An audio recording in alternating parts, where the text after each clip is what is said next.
만약에 우리가 해외에 있는데 갑자기 전쟁 같은 위기 상황이 터지면 국가는 과연 나를 지켜줄 수 있을까요?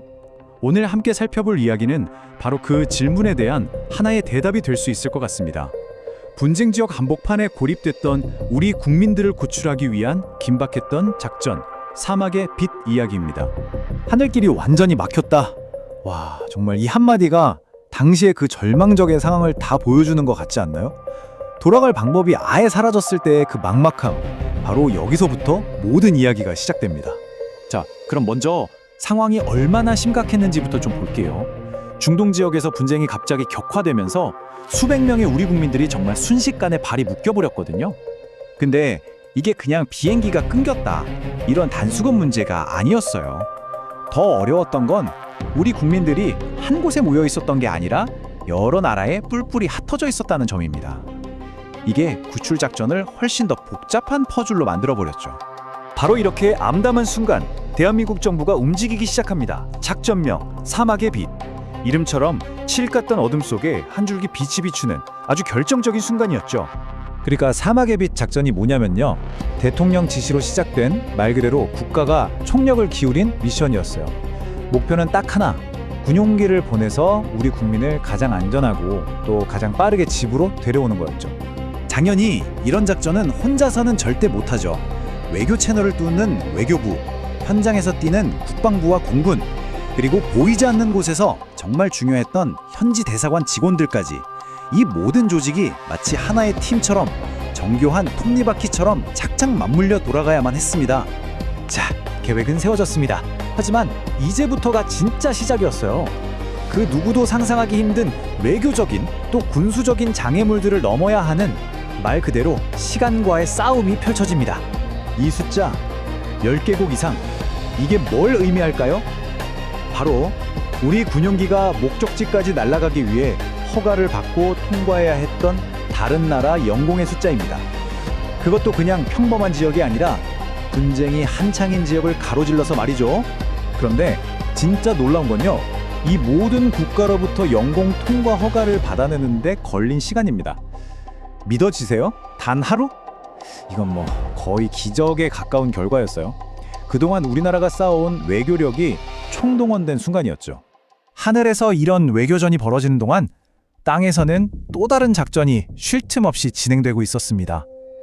여러 나라에 흩어져 있는 우리 국민들을 버스 같은 걸로 한 명 한 명 안전하게 단 하나의 집결지 사우디 리야드까지 이동시키는 일이었죠. 이것도 정말 보통 일이 아니었을 겁니다. 자, 이제 아마 이 이야기의 가장 가슴 뭉클한 순간이 아닐까 싶은데요. 며칠간의 불안과 공포 속에서 떨던 우리 국민들이 드디어 우리 군 수송기에 발을 내딛는 바로 그 장면입니다. 와, 이 방송 한마디에 기내 분위기가 완전히 달라졌다고 해요. 그냥 비행기가 아니라 움직이는 대한민국 영토, 여기는 이제 안전한 우리 땅입니다, 이런 의미잖아요. 그동안의 불안감이 정말 눈 녹듯이 사라지는 그런 순간이었을 겁니다. 그리고 이런 심리적인 안정감뿐만 아니라 물리적인 안전도 정말 철저했습니다. 조종사분들은 물론이고 혹시 모를 사태에 대비해서 최정예 특수부대 요원들, 또 정비 인력, 의료 인력까지 30명이 넘는 분들이 함께 타서 비행 내내 국민들 곁을 지켰다고 해요. 이 탑승객 어르신의 말씀이 참 많은 걸 느끼게 합니다. 이건 단순히 구해줘서 고맙다를 넘어서는 감정이죠. 우리나라가 나를 지켜주는구나, 우리나라가 이렇게 강한 나라구나 하는 그 자부심과 안도감. 이 작전이 국민들에게 어떤 의미였는지를 가장 잘 보여주는 한마디가 아닐까 싶습니다. 자, 이렇게 길고 긴 여정은 성공적으로 끝이 났습니다. 모두가 무사히 돌아왔죠? 하지만 이야기는 여기서 끝나지 않습니다. 이 작전이 우리에게 남긴 것, 그리고 앞으로의 과제는 무엇일까요? 이런 작전으로 돌아오신 분이 총 211명인데요. 우리 국민 204명 외에 좀 특별한 분들이 계셨어요. 우리 국민의 외국 국적 가족 5명, 그리고 우리 정부에 간절하게 도움을 요청했던 일본 국민 2명까지 함께 태운 겁니다. 인도주의적인 원칙까지 지킨 거죠. 그리고 마침내 14시간의 긴 비행 끝에 서울공항에 도착합니다. 비행기에서 내리면서 태극기를 흔드는 그분들의 모습을 상상해보세요. 이 작전의 성공을 알리는 정말 감동적인 마침표였습니다. 그런데 말이죠, 여기서 우리가 한 번쯤 생각해볼 부분이 있습니다. 모두가 이 비행기를 타고 돌아온 건 아니었거든요. 여러 가지 이유로 현지에 남아야만 했던 사람들도 있었습니다. 이게 사실 굉장히 현실적인 문제였어요.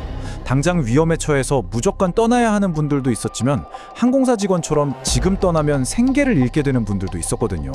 그럼 이분들은 어떻게 했을까요? 정부가 그냥 포기한 게 아니었습니다. 외교 채널을 통해서 고용주와 직접 협의해서 고용에 불이익이 없도록 조치하는 등 또 다른 방식의 보호 노력이 있었던 거죠. 그리고 이 사막의 빛 작전은 한 번으로 끝난 게 아니라 우리에게 아주 중요한 경험치를 남겼습니다. 지금 이 순간에도 KC-330, C-30 같은 군용기 4대가 언제든 출동할 수 있도록 대기하고 있고요. 만약 또 이런 일이 생기면 한 번에 720명을 안전하게 수송할 수 있는 능력을 갖추게 된 겁니다. 결국 사막의 빛 작전은 우리에게 이런 질문을 던지는 것 같습니다. 한 국가가 전 세계 어디에 있든 자국민을 보호한다는 것, 단 한 명의 국민도 포기하지 않는다는 약속. 여러분에게 이 국가의 약속은 어떤 의미로 다가오시나요?